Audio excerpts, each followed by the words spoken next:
आप सभी को जय मसीह की। हमारे channel Indian Bible pro Hindi पर आपका हार्दिक स्वागत है।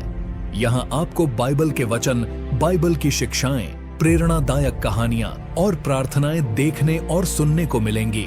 हमारा उद्देश्य है आपके जीवन में परमेश्वर का आशीर्वाद और शांति लाना, ताकि आप अपने आध्यात्मिक जीवन में शांति और शक्ति का अनुभव कर सकें। यदि आप हमारे चैनल पर नए हैं तो कृपया चैनल को सब्सक्राइब करें और घंटी के बटन को दबाएं, ताकि हमारी हर नई वीडियो की जानकारी सबसे पहले आप तक पहुंच सके। आज हम बाइबल की एक महत्वपूर्ण और गहरी कहानी कैन और हाबिल पर चर्चा करेंगे। यह कहानी हमें यह सिखाती है कि परमेश्वर के प्रति सच्चा प्रेम और समर्पण और हमारे विचार और कार्य सही तरीके से होने चाहिए। इसने यह भी सिखाया कि क्रोध और ईर्ष्या जैसे नकारात्मक भाव हमें अपनी राह से भटका सकते हैं और हमारे जीवन में नकारात्मक परिणाम ला सकते हैं। कहानी शुरू करने से पहले आइए हम प्रार्थना करें, ताकि हमारी आत्मा को शांति मिल सके और हम इस कहानी से सही मार्गदर्शन प्राप्त कर सकें। हे परमेश्वर, हम आपके नाम की महिमा करते हैं और आपके अनुग्रह और प्रेम के लिए धन्यवाद देते हैं। आज हम आपके सामने अपने दिल से पूरी निष्ठा के साथ आते हैं। प्रभु, आप हमारी आशा और हमारी शक्ति हैं।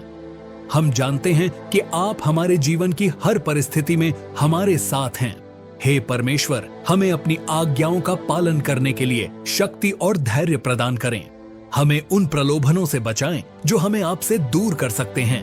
हमारे दिलों से क्रोध, ईर्ष्या और पाप को दूर करें और हमें आपकी सत्यता और प्रेम की ओर मार्गदर्शन दें। हे प्रभु, हम आपके सामने अपने पापों को स्वीकार करते हैं और आपकी क्षमा मांगते हैं। हमें सही रास्ते पर चलने की प्रेरणा दें और अपनी कृपा से हमारे जीवन को आशीर्वादित करें। हमें वह समझ और ज्ञान दें जिससे हम आपके मार्ग का अनुसरण कर सकें और आपके नाम की महिमा कर सकें। हम प्रार्थना करते हैं कि आप हमारे परिवारों, दोस्तों और सभी प्रियजनों को आशीर्वाद दें। हमें आपके प्रेम की प्रेरणा से समाज और समुदाय के प्रति अपनी जिम्मेदारियों को समझने और निभाने की शक्ति दें। प्रभु, इस कहानी के माध्यम से हमें सिखाएं कि कैसे हम अपने क्रोध और ईर्ष्या को छोड़कर आपके प्रेम और मार्गदर्शन को स्वीकार करें। हमें हमेशा यह याद दिलाएं कि आप न्यायप्रिय और दयालु हैं और आपकी योजना हमारे जीवन के लिए सबसे उत्तम है। हम यह प्रार्थना यीशु मसीह के नाम में करते हैं, आमीन। आइए इस कहानी को विस्तार से समझते हैं। पुराने नियम में कैन और हाबिल की कहानी मानव इतिहास की सबसे पहली घटनाओं में से एक है। यह कहानी सृष्टि के आरंभ के समय में आदम और हव्वा के पुत्रों के जीवन से संबंधित है। यह न केवल मानव जीवन के शुरुआती संघर्षों को दर्शाती है, बल्कि परमेश्वर, मानवता और नैतिकता के संबंध में गहरे संदेश भी देती है।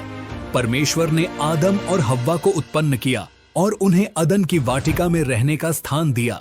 उन्होंने उन्हें सभी वृक्षों का फल खाने की अनुमति दी, लेकिन भलाई और बुराई के ज्ञान के वृक्ष का फल खाने से मना किया। आदम और हव्वा ने परमेश्वर की आज्ञा तोड़ी और पाप किया, जिसके कारण उन्हें अदन की वाटिका से बाहर निकाल दिया गया। अदन की वाटिका से बाहर किए जाने के बाद आदम और हव्वा ने संसार में अपना जीवन शुरू किया। कुछ समय बाद उनके दो पुत्र हुए, कैन और हाबिल। कैन पहला पुत्र था और किसान बनकर भूमि की खेती करता था। हाबिल उसका छोटा भाई था जो पशुपालक बना और भेड़ों का चरवाहा था। एक दिन दोनों भाइयों ने परमेश्वर को भेंट चढ़ाई। कैन ने अपनी भूमि की उपज में से कुछ अर्पित किया, जबकि हाबिल ने भेड़ बकरियों के पहिलौठे बच्चे और उनकी चर्बी भेंट की। परमेश्वर ने हाबिल की भेंट को स्वीकार किया, क्योंकि वह सच्चे दिल और निष्ठा से दी गई थी। लेकिन कैन की भेंट को परमेश्वर ने अस्वीकार कर दिया, क्योंकि उसमें सच्चा आदर और निष्ठा नहीं थी। हाबिल की भेंट को परमेश्वर द्वारा स्वीकार किए जाने के कारण कैन में ईर्ष्या उत्पन्न हुई। वह अपने भाई से अत्यधिक क्रोधित हो गया और उसका चेहरा निराशा और क्रोध से भर गया। परमेश्वर ने कैन से कहा, कैन, क्यों तुम क्रोधित हो? यदि तुम अच्छा कार्य करोगे तो क्या तुम्हारी भेंट स्वीकार नहीं होगी? लेकिन यदि तुम अच्छा नहीं करोगे तो पाप द्वार पर घात लगाए बैठा है, तुम्हें उस पर विजय पानी होगी। कैन ने अपने क्रोध को नियंत्रित नहीं किया और हाबिल से बदला लेने की ठान ली। एक दिन कैन ने अपने भाई हाबिल से कुछ कहा और जब वे दोनों मैदान में थे, तब कैन ने अपने भाई हाबिल पर चढ़कर उसे घात किया। यह मानव इतिहास में पहली हत्या थी। जब हाबिल की हत्या हो चुकी तो परमेश्वर ने कैन से पूछा, तुम्हारा भाई हाबिल कहाँ है? कैन ने उत्तर दिया, मुझे नहीं पता, क्या मैं अपने भाई का रखवाला हूँ? परमेश्वर ने कैन से कहा, तुमने क्या किया?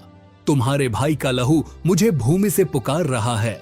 तुम्हारे इस पाप ने तुम्हें भूमि से और अधिक दूर कर दिया है। अब से तुम शापित हो। तुम्हारी भूमि जिसने तुम्हारे भाई का लहू अपने भीतर लिया है, अब तुम्हारे लिए फसल नहीं उगाएगी। तुम पृथ्वी पर भटकते और भगोड़े की तरह रहोगे। कैन ने परमेश्वर से कहा, मेरी सजा इतनी भारी है कि मैं इसे सहन नहीं कर सकता। जो कोई मुझे देखेगा वह मुझे मार डालेगा। परमेश्वर ने कैन पर दया दिखाई और कहा, जो कोई कैन को मारेगा उस पर 7 गुना बदला लिया जाएगा। फिर परमेश्वर ने कैन पर एक चिन्ह लगाया ताकि कोई उसे मार न सके। इसके बाद कैन परमेश्वर के सामने से चला गया और नोद नामक स्थान में जाकर बस गया। यह कहानी यह बताती है कि परमेश्वर हमारे दिल की भावनाओं और हमारे इरादों की सच्चाई को देखता है। भेंट का बाहरी रूप नहीं, बल्कि उसका वास्तविक उद्देश्य और भावना महत्वपूर्ण है। ईर्ष्या और क्रोध मानवता के लिए घातक हो सकते हैं। कैन की ईर्ष्या ने उसे अपने भाई की हत्या करने के लिए मजबूर कर दिया। परमेश्वर ने कैन को चेतावनी दी थी कि पाप उसके द्वार पर घात लगाए बैठा है। यह हमें यह सिखाता है कि पाप से बचने के लिए हमें सतर्क और जागरूक रहना चाहिए। परमेश्वर न्याय करते हैं, लेकिन साथ ही वह दया भी दिखाते हैं। कैन को दंड दिया गया, लेकिन उसकी सुरक्षा का प्रबंध भी किया गया। कैन और हाबिल की कहानी मानव इतिहास की पहली पीढ़ी के संघर्षों और मानवता की कमजोरियों का प्रतीक है। यह हमें आत्मनिरीक्षण करने, अपने क्रोध और ईर्ष्या पर नियंत्रण रखने और परमेश्वर के प्रति सच्ची निष्ठा बनाए रखने की प्रेरणा देती है।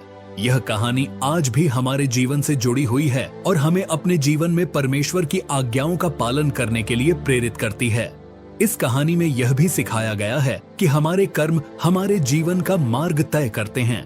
हमें अपने मनोभावों को परमेश्वर के प्रति सच्चा और निष्ठावान रखना चाहिए। अगर आपको यह वीडियो प्रेरणादायक लगा तो कृपया इसे लाइक करें, शेयर करें और कमेंट में आमीन जरूर लिखें। आपका समर्थन हमें और बेहतर वीडियो बनाने के लिए प्रेरित करता है। इस तरह के और वीडियो देखने के लिए हमारे साथ जुड़ें और साथ में प्रभु की योजनाओं पर विश्वास बनाए रखें। तब तक के लिए आप सभी को जय मसीह की।